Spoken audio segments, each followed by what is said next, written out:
নমস্কার সকলকে স্বাগত ট্রাইব টিভি বাংলায়। এই মুহূর্তে খবর সারাদিন নিয়ে রয়েছে আমি অঞ্জন আপনাদের সঙ্গে। যে খবরের দিকে প্রথমে নজর রাখবো, রেশন দুর্নীতিকাণ্ডে আরও চাপে শেখ শাহজাহান। শাহজাহানকে জেলে গিয়ে জেরা করতে পারবে ইডি। শনিবার এই নির্দেশ দিয়েছিল বসিরহাট মহকুমা আদালত। আর আদালতের নির্দেশের পরই শাহজাহানকে জেরা করতে জেলে পৌঁছে যায় এনফোর্সমেন্ট ডিরেক্টরেট। পরবর্তীতে তাকে রাতে যদি গ্রেপ্তার করে বলে সূত্রের খবর। সোমবার বসিরহাট উপসংশোধনাগার থেকে শেখ শাহজাহানকে ব্যাংকশাল আদালতে নিয়ে যাওয়া হয়। নিরাপত্তায় ছিল রাজ্য পুলিশের সশস্ত্র বাহিনী।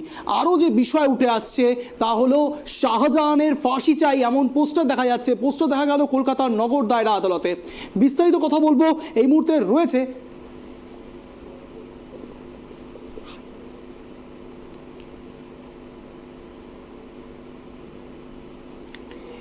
আমাদের সঙ্গে জুড়ে রয়েছে আমাদের প্রতিনিধি অভ্রদীপ। অভ্রদীপের সঙ্গে কথা বলা চলবো। অভ্রদীপ, এই পোস্টার কে লাগিয়েছে বা কারা এর পেছনে ষড়যন্ত্র করছে, কি জানা যাচ্ছে?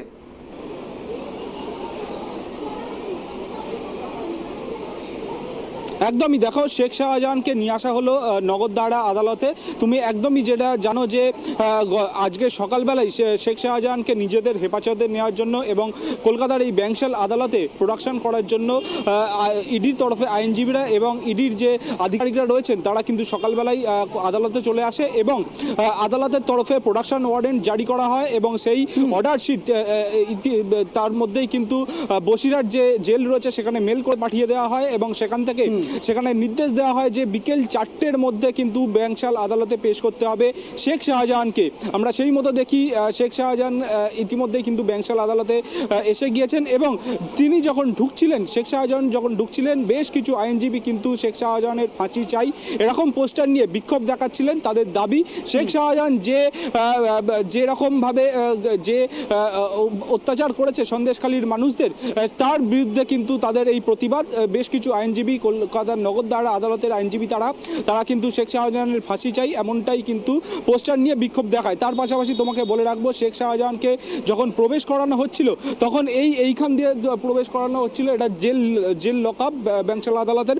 এইখানে কিন্তু তিনি হোঁচটকে পড়ে যান এবং তারপরে তাকে পুলিশ আধিকারিকরা ভেতরে লকআপে নিয়ে চলে যান এবং ইতিমধ্যেই কিন্তু লকআপের ভেতরে রয়েছেন শেখ শাহজাহান। আর কিছুক্ষণের মধ্যেই কিন্তু শেখ শাহজাহানের শুনানি শুরু হবে। তার পাশাপাশি তোমাকে বলে রাখবো যে শেখ শাহজাহানকে গত 30শে মার্চ তাকে কিন্তু এনফোর্সমেন্ট ডিরেক্টরেটের আধিকারিকরা জেলে গিয়ে জিজ্ঞাসাবাদ করেন এবং দীর্ঘ 5 ঘন্টা জিজ্ঞাসাবাদের পর তাকে কিন্তু সোন অ্যারেস্ট দেখানো হয় ইডির তরফে এবং আজকে সকালবেলায় তাকে প্রোডাকশন করার জন্য এখানে নগরদারা আদালতে আবেদন করা হয় এবং শেখ শাহজাহান ইতিমধ্যেই কিন্তু এই নগরদারা আদালতে রয়েছেন। শেখ শাহজাহানের বিরুদ্ধে মূলত অভিযোগ হচ্ছে ইডি নতুন করে একটা এফআইআর দায়ের করেছে, ইসিআইআর।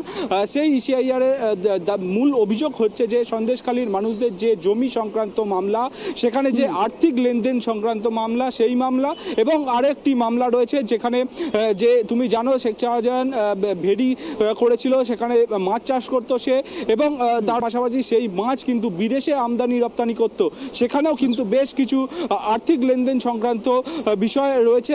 তার জন্যই কিন্তু শেখ শাহজাহানের বিরুদ্ধে মামলা রুজু করেছে এনফোর্সমেন্ট ডিরেক্টরেট এবং গত 30শে মার্চ তাকে কিন্তু গ্রেপ্তার করে এনফোর্সমেন্ট ডিরেক্টরেটের আধিকারিকরা। এবং আজকে এত তড়িঘড়ি শেখ শাহজাহানকে কলকাতার নগরদারা আদালতে নিয়ে আসার কারণ যেটা জানাচ্ছেন ইডি আধিকারিকরা, তাকে বলছেন, তারা জানাচ্ছেন যে শেখ শাহজাহানকে যখন জিজ্ঞাসাবাদ করা হচ্ছিল বসিরহাট কোর্টে, বসিরহাট জেলে, সেখানে কিন্তু বেশ কিছু নথিপত্র দেখানো হয়েছিল শেখ শাহজাহানকে। তার পাশাপাশি বেশ কিছু তথ্য প্রমাণ এবং তার পাশাপাশি বেশ কিছু নাম কিন্তু তাকে বলা হয়েছিল।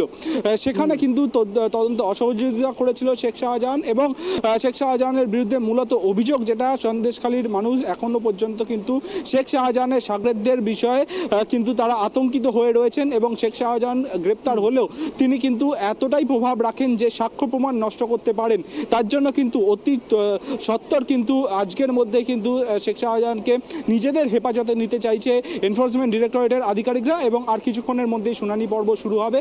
সেখানে ইডির আইনজীবীর তরফে কিন্তু 14 দিনের ইডি হেফাজতের আবেদনই কিন্তু জানানো হবে আদালতে।